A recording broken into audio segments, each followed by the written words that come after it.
Praise the lord. ప్రభువైన అయిన యేసుక్రీస్తు నామములో మీ అందరికీ మా హోసనా మినిస్ట్రీస్ తరపున హృదయపూర్వకమైన వందనాలు తెలియపరుస్తున్నాను. ప్రభు మిమ్మల్ని ఆశీర్వదించి దీవించునుగాక.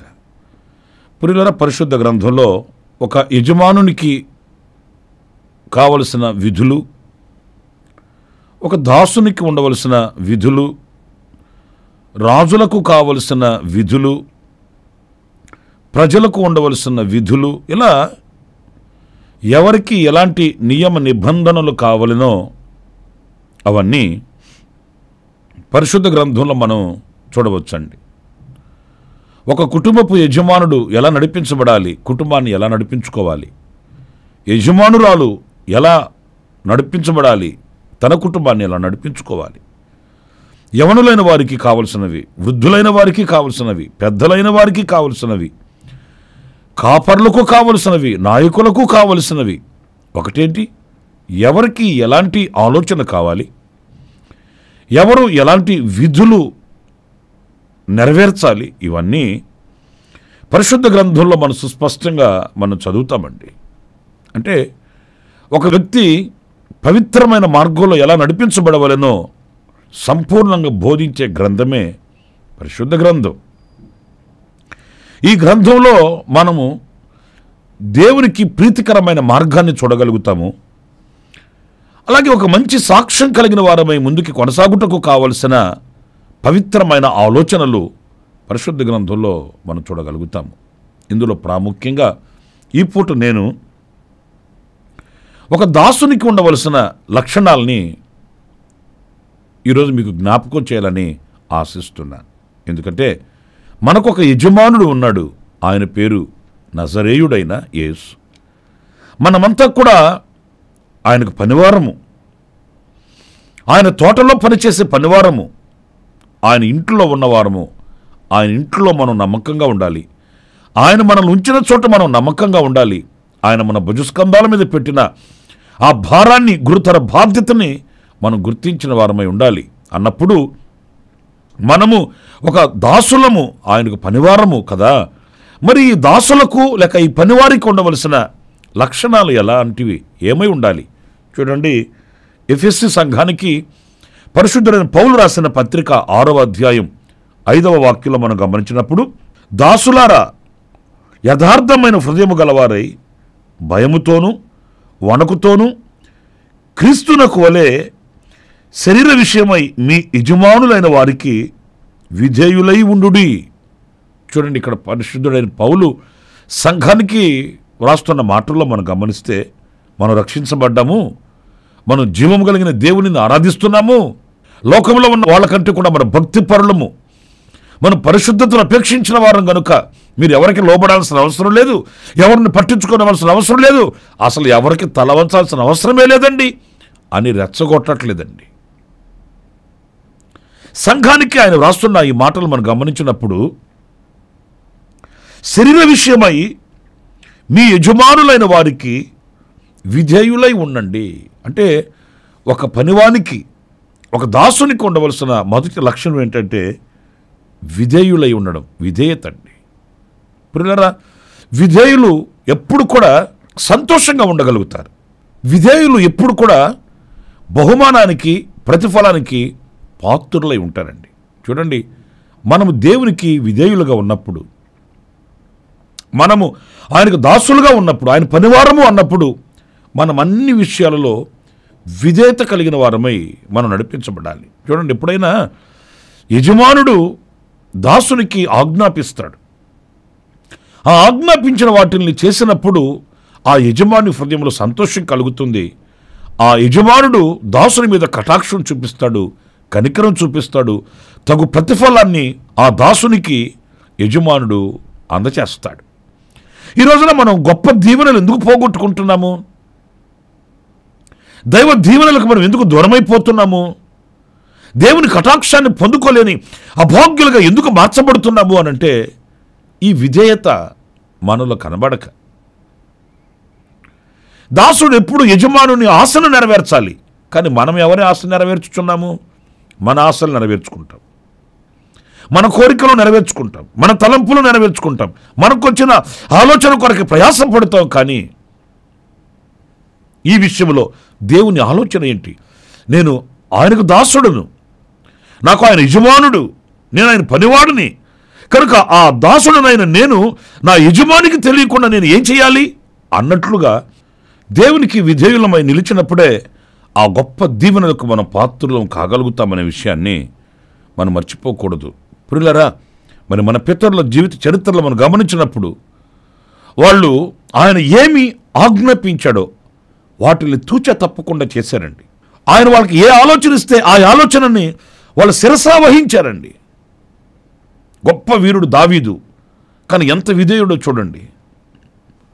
బలము కలిగిన వాడు, శూరకార్యాలు చేసిన వాడు, పరాక్రమము కలిగిన వాడు, కానీ అంతటి ఉన్నత స్థితిలో ఉన్నప్పటికీ ఒక దాసునిగానే ఉన్నాడు. దేవుని ఆటకి లోబడ్డాడు, ఆజ్ఞకు లోబడ్డాడు. అందుకే అతడు తిరుగులేని పాలన చేయగలిగాడు. విశ్వాస వీరులను మనం చూస్తామండి. వాళ్ళు ఎంత పరిశుద్ధత కలిగిన వీరులైనప్పటికీ కూడా దేవుని మాటకి వాళ్ళు ఏమాత్రం కూడా తూచ తప్పకుండా అడుగులు వేశారు.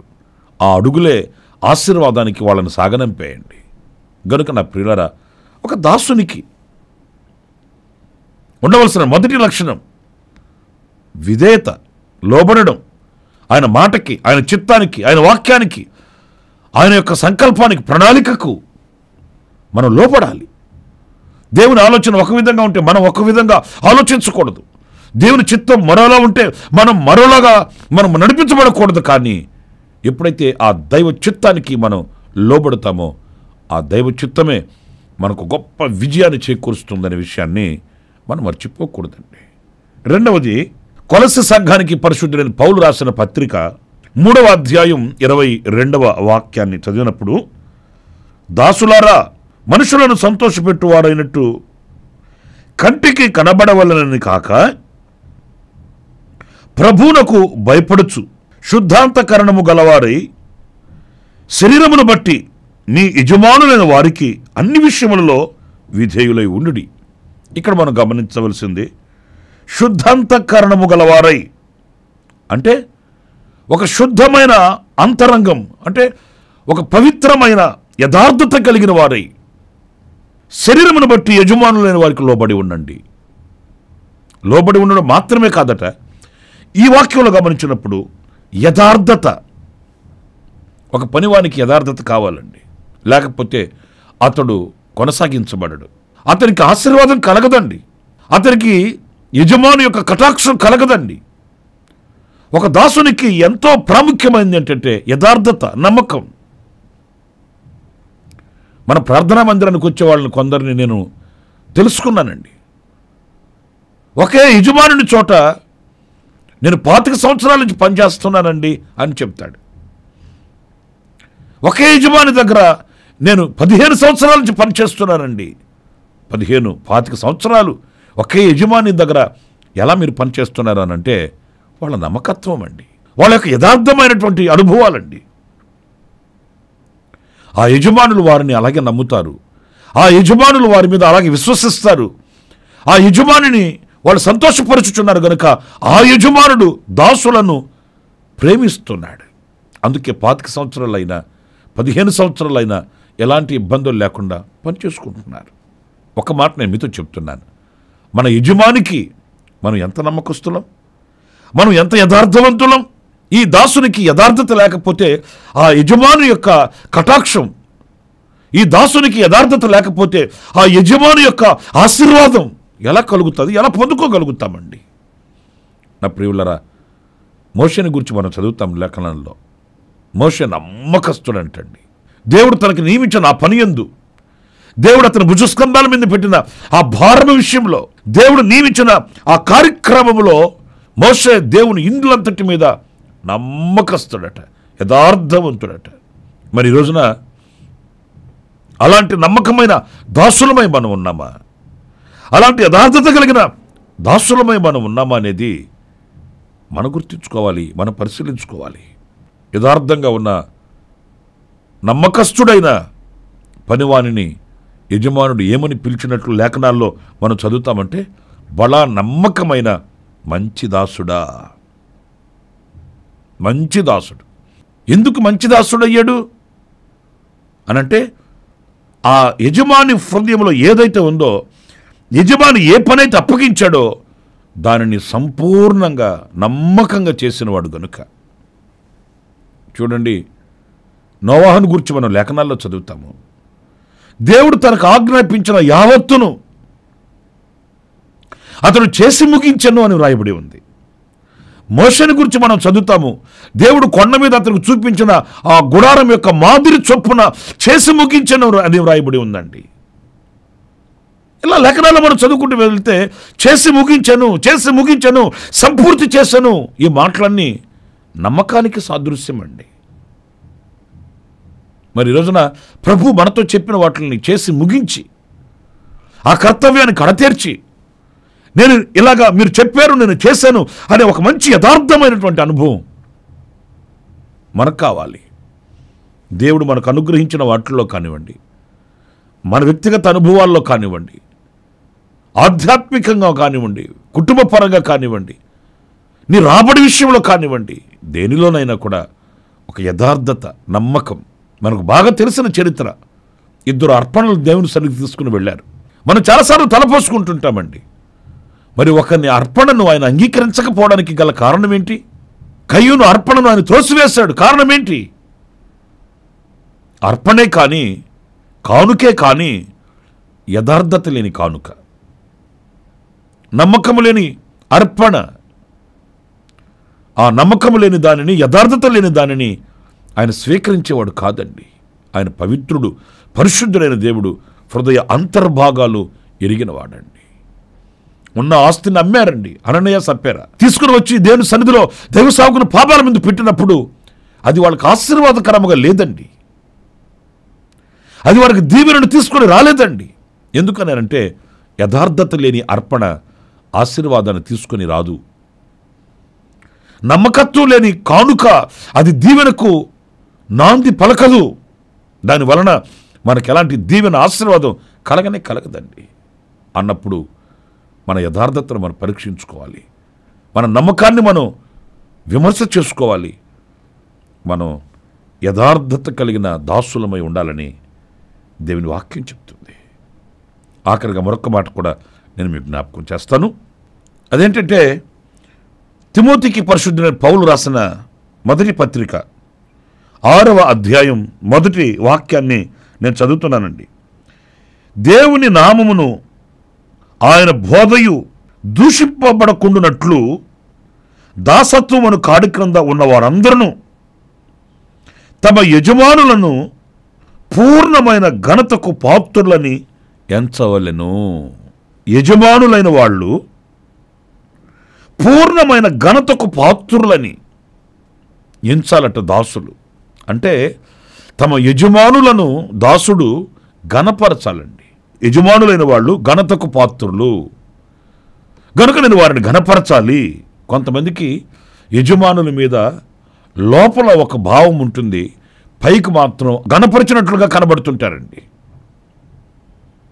పైకి నమస్కారం చెప్తారు, పైకి వందనాలు చెప్తారు, కానీ లోపల ఆ యజమాని మీద ఈర్ష, ద్వేషం గుండెల్లో పెట్టుకుని ఉంటారండి. ప్రేమని సహోదరులారా, అట్టి వారికి దైవ దీవెన కాదు కదా, యజమానుని యొక్క ఆశీర్వాదం కూడా కలగదండి. ఎందుకంటే సత్యవాక్యం చెప్తుంది, పై రూపానికి కాకుండా, ఏదో మనుషులకు కనబడాలని కాకుండా, మీ యజమానులు ఘనతకు పాత్రులని ఎంచి వాళ్ళని ఘనపరచండి. నా ప్రియులారా, తలాంతులు ఇచ్చాడు ఆయన. అయితే బాధాకరమైన విషయం ఏంటంటే, ఆ ఒక్క తలాంతు తీసుకున్నవాడు భూమిలో పాతి పెట్టుకున్నాడు.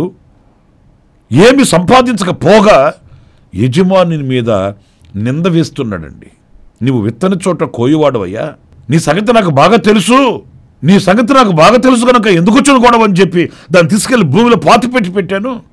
ఒక మాట అండి, అతడు అసమర్థుడై ఉండి యజమానిని అతడు అవమానపరచడం, యజమాని మీద నేరాలు మోపడం వెలుపటి చీకటికి మార్గం అండి అది.